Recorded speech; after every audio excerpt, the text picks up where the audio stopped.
সাংবাদিকদের গালি দিচ্ছেন কেন?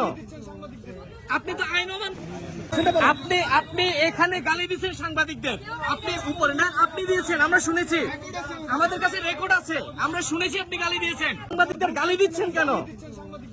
আপনি তো আইন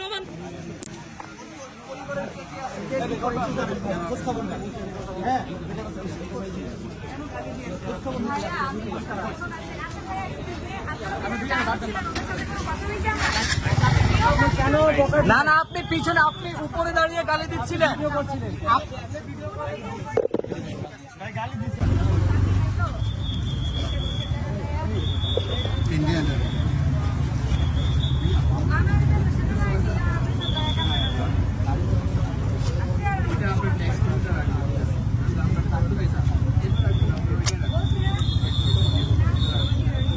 আপনাকে কি কারণে মামলা দেওয়া হয়েছিল?